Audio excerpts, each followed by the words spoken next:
And tell me a little bit about yourself, Jesse, why you wanted to get into the race. No, thank you so much for having me down here today, Kat. I really appreciate it on a cool day and getting to be here in studio as well. So thank you for this opportunity.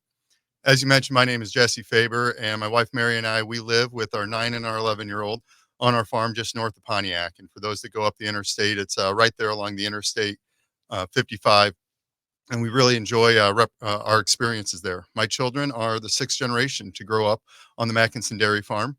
We also have some beef cattle and enjoy being in the livestock business an awful lot, and spent my entire life in that. Y- Also, this is my 18th year of teaching. I teach high school agriculture and FFA. I had 1 year over at Eureka High School before I had the opportunity to teach with one of my best friends in Pontiac, and I've been there ever since.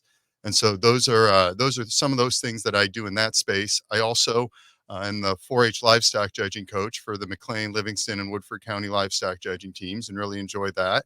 I enjoy coaching my son's little league baseball team.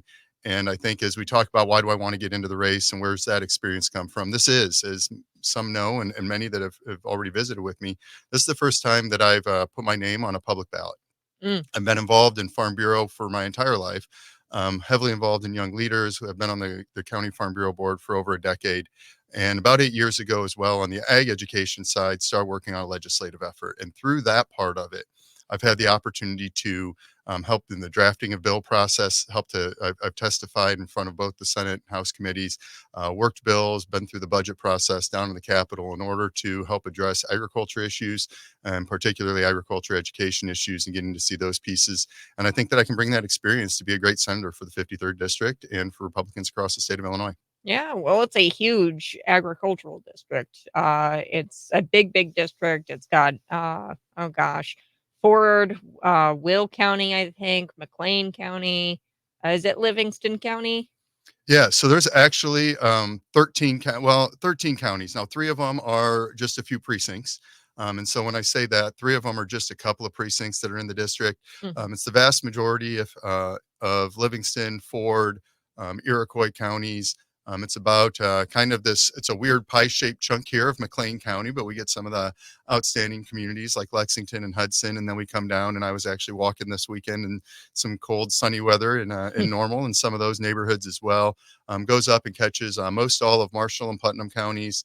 I think I said Woodford, a chunk of Tazewell over in the city of Washington, Mhm. some LaSalle and Grundy, and a little bit of Bureau, Peoria, and Will County as well. I think in Will County, it's the town of Godley, for anybody who's familiar with that one. Hey, I know where Godley's at. I love Godley. That's my hometown. So one thing I wanted to ask you about, because you're a teacher, is this bill that's going forward. It's House Bill 4417. And I know you probably haven't gotten a chance to read it, but it's brand new. It's this Workplace Readiness Week.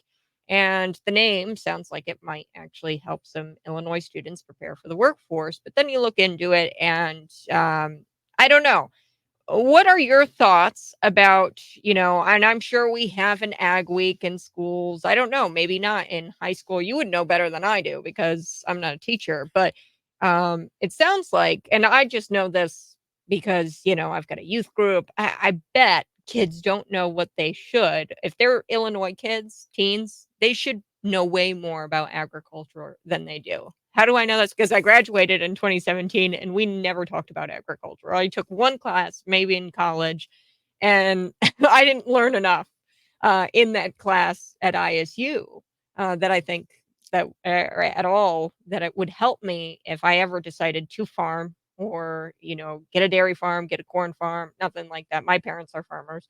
My dad, he had grown up on a farm, corn, sweet corn. I remember going out there, picking the ears and selling it. We would sell it at a little farm stand or in the back of my dad's truck, right there on our property.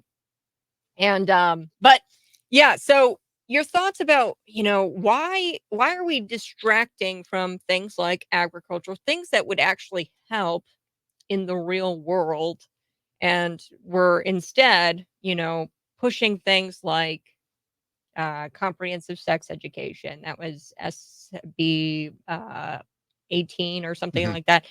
Um, and then we've got this bill where I don't know. I think it looks with information on issues such as how to organize a union in the workplace. And that's, I don't know. I think that it's not a nonpartisan. It's not partisan. If you've got a week dedicated to teaching kids how to unionize every year in high schools, it feels like union propaganda. Yeah, and I would obviously, I haven't seen the direct language on that bill yet, but I would, with what you're describing there, I would agree. Oh, sorry about that. Mhm. And we talked about this cold air this morning. Hey, I've Um, got or what is it? I call it, say, bones in my coffee. When I drink and I get froggy, I'm like, I got bones in my coffee. no, That's that's what I always but tell my listeners. Live radio. yeah, live radio, but sorry about that. And so as I look at it, you're exactly right in terms of the what are we teaching? I think that what we teach in our classrooms, and I think one of the things that gets a little bit misnomers from time to time is that I have a tremendous amount of control within my classroom. I have great support from my local administration and from my school board to allow me to teach the topics that I think are important to help students connect with agriculture and where Mhm. their food comes from. Because in my mind and what I teach in my classroom and what I've worked to help spread to other classrooms and other schools across the state of Illinois is first off helping people understand where their food comes from. Mhm. I think that's really important, and I think that our schools need to be reflective of our communities. You won't. I don't know that you'll find anybody that gets out of their classroom with their students probably as much as I do. Where we go to local businesses, we go to local places, and I help to show my students here's what it looks like, not just in a textbook, but here's what it looks like in the real world. Mm. And so I get really proud about what we do there. In fact, and I Yeah. talk about things that prepare me to be a great senator for the 53rd district. Is one of the statewide projects that I've helped to lead. Is right now we have being piloted in schools across the state of Illinois is a biology curriculum that's centered in agricultural context. And so the idea is that students will be able to learn about all the biological sciences through agriculture, and with that, being able to work with additional requirements, additional prerequisite things that are coming down that are making it harder and harder for students to have choice and families to have choice in what they're taking in high schools. And this is a little different approach to that because I think that it's really important. Our students need to know, and across the 53rd district, you mentioned agriculture, and as I mentioned, like farming is extremely close to my heart, and I love it. And this morning woke the cows up a little bit early to do chores so I could get down here, but it's beyond that. We are in the 53rd district. I think we're the number one ethanol producing district in the state of Illinois. Mm. We have two ethanol plants, one of which is the number one employer in Putnam County. We have soy crushing facilities where they're processing and making soy oil that's being used for biodiesel as well as cooking oil. And we have two of those facilities with the third one being built right now. Like the agriculture economy is not just as you mentioned. Obviously, love the farm, and you tell the story about the sweet corn. And I love my own students that are thinking entrepreneurial about starting businesses and a couple of those that are doing that. But it's not just that; it's also the agribusiness side, it's the agriculture processing side, it's the food processing side. And I mentioned food processing because some people don't realize just how much food processing there is around here. Obviously, there's a big chocolate plant right there along the interstate, but when you get Mhm. up in some of these other counties, I think it's something like 75% of the North America's Kix cereal is processed in Gridley, Illinois. Oh, wow. And I think the two number one employers in Marshall County, one of them makes cookies, and one of them is in the pasta space where they do packaged pasta. So if you ever get the Bernardi's packaged pasta in the freezer aisle, you're supporting the town of Toluca, Illinois, and they've got their food processing plant there. So as we talk about that and those jobs, and go back to your original question, I think that students need to have opportunities to see what their careers are and where they can go and what it looks like in the real world. And that's one of the biggest challenges. And so any additional requirements that coming out of the state that puts additional requirements that take away from students being able to learn things that are appropriate in their for their communities and what their communities, school boards and towns suggest is best, Mm. I think that I would definitely push back on. Yeah, well, and, I think that proficiency, and I just pulled up the numbers real quick talking about Pontiac High School, and I've actually talked about Pontiac because it's kinda sad, because their reading scores are really low and their math scores are really low. And it's what I got the numbers here, 16% proficient in math, and then in reading or ELA, English Language Arts, we've got 22%.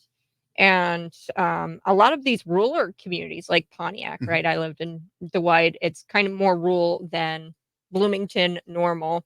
And although we have a ton of money dumped into our students here in Bloomington normal, they're a little bit better. Not much, but a little bit better But I always thought that, my rural school, I went to Braidwood. Mhm. And I was like, oh, well, they're doing it much better. The kids aren't on top of each other. They've got, smaller class sizes and teachers like you.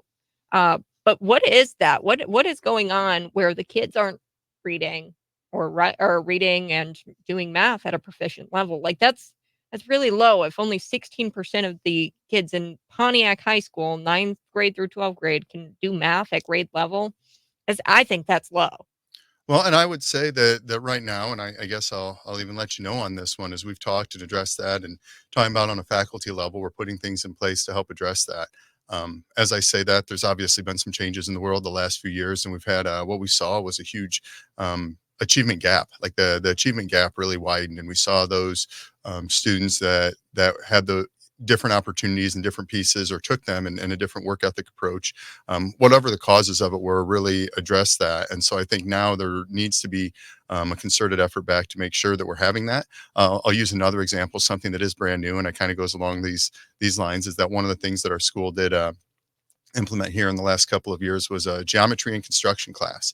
And so we're helping students who perhaps learn better that way. And so the real world context and going out in the carpentry and construction world, and of course it's being co-taught to help enhance students' mathematical skills, while also doing so in a context that is very hands-on for them, as well as that skill building. And I think as we look at education, being able to contextualize what we're doing with it is really a big push that I have, and something that we need to continue to work on with that, to make sure that we're addressing it and giving students the supports.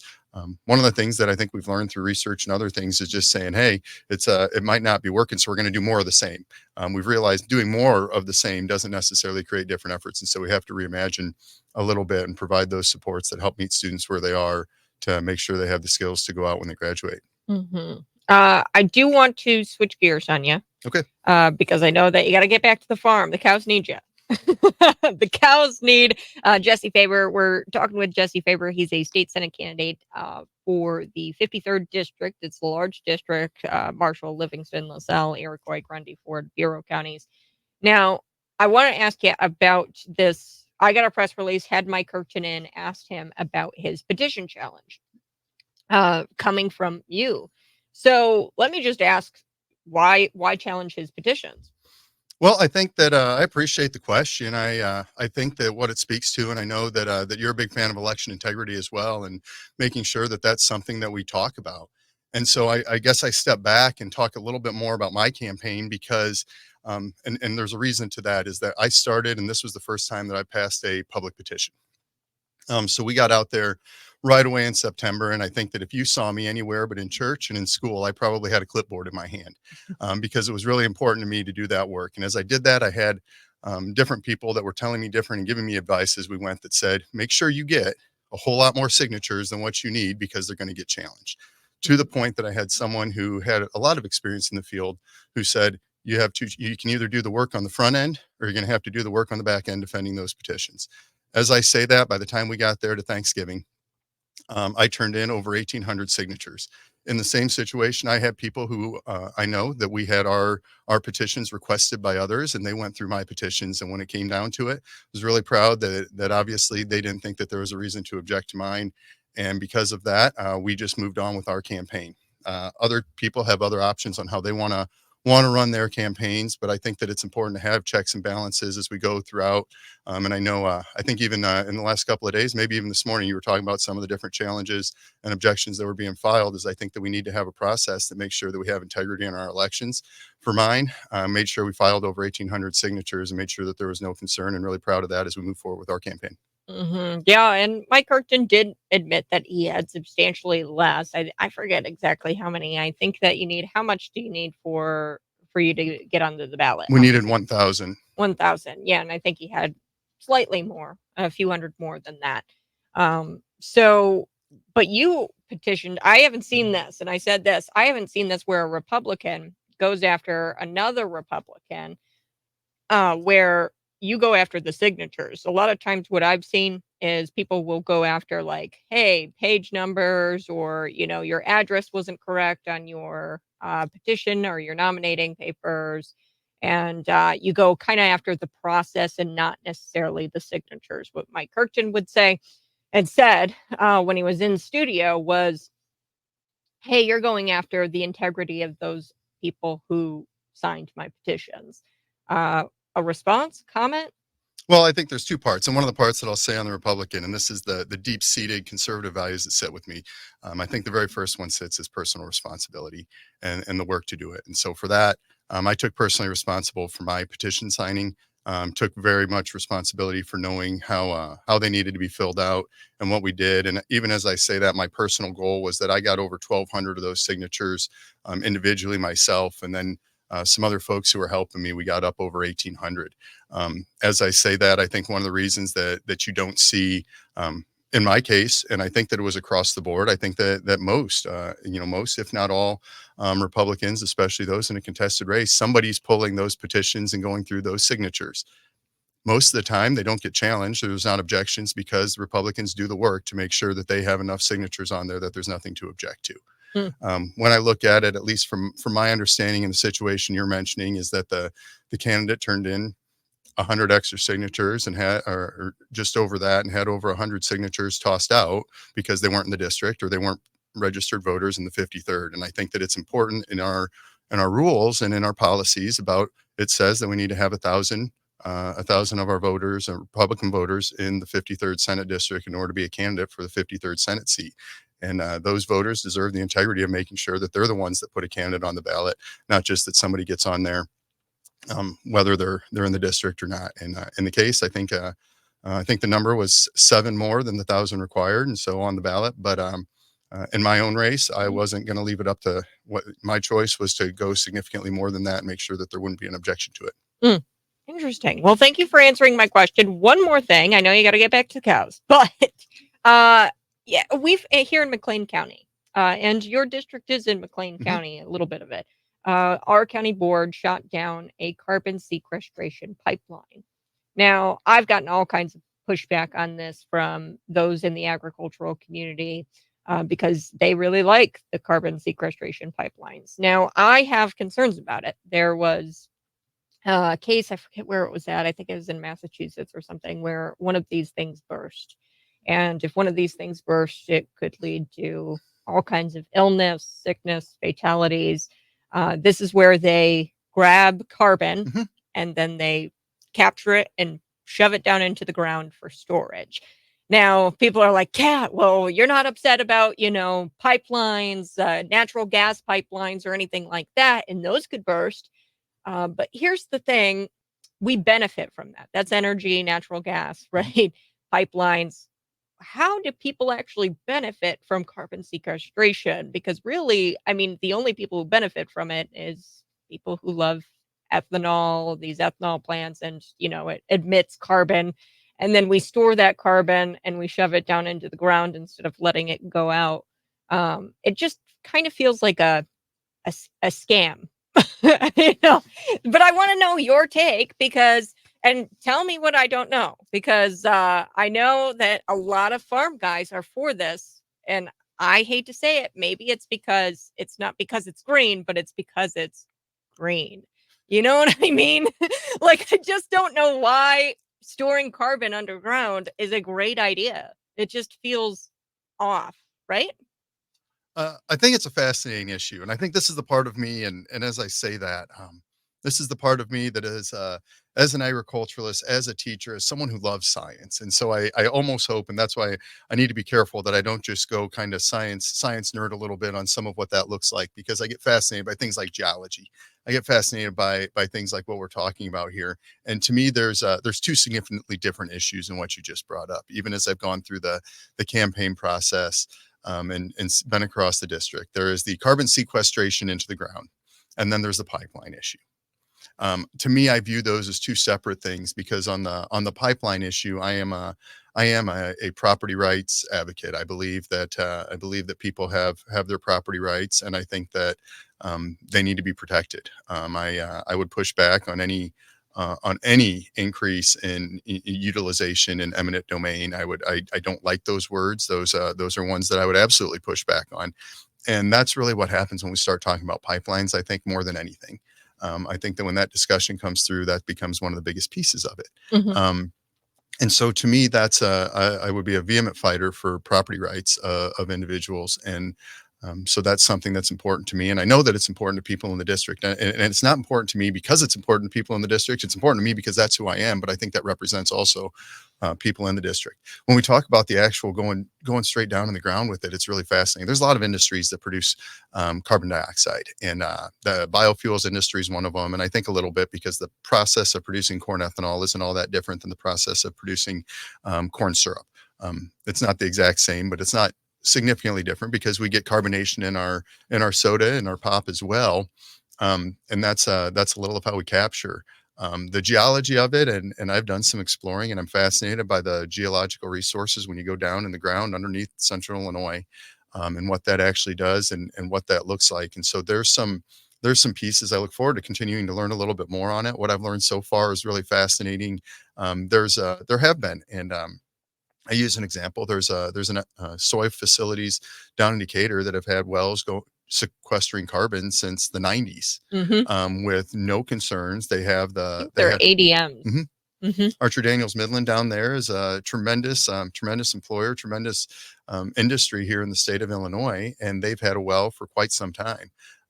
We've got there's a couple within the district of the 53rd that are looking, and to me, the greatest concerns that I hear aren't necessarily of the going down in the ground, because they're going down an awful long ways. We're talking a mile into the earth, which I had to drill a new well for my house in order to have water in my house, and I think we're down 500 feet, and that's a pretty deep hole to me. Mhm. And so the thought that they're going down a mile is pretty darn significant.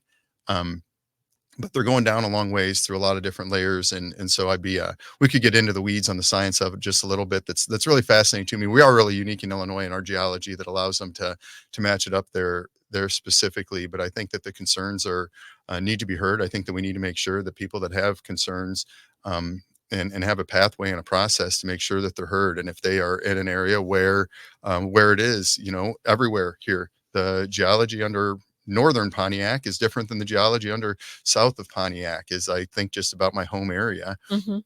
And so as you look at it, I think that once again, they need to be flushed out. They need to be transparent and open in discussions over what we're trying to do here, and do just that. I So you say that. can use that carbon sequestration, that stored carbon for something else, right? You can use it to carbonate pop?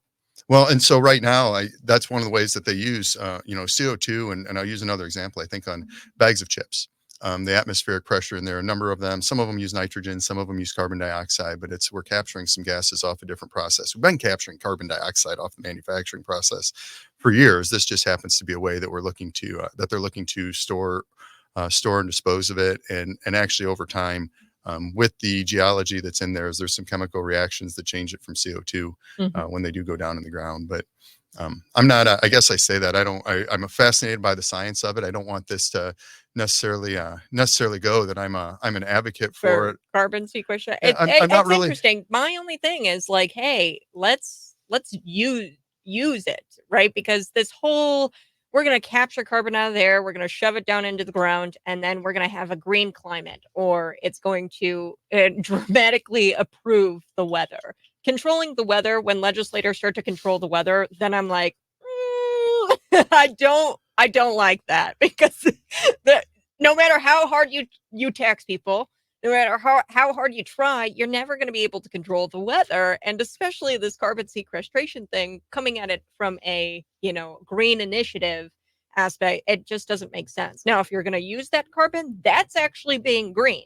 It's carbon that's already emitted. Let's take it, let's recycle it. Let's put it in the bags of chips. Let's put it in the soda cans. Like let's do something with it. Because if it just sits down there, then you're opening it up to disasters that you've had.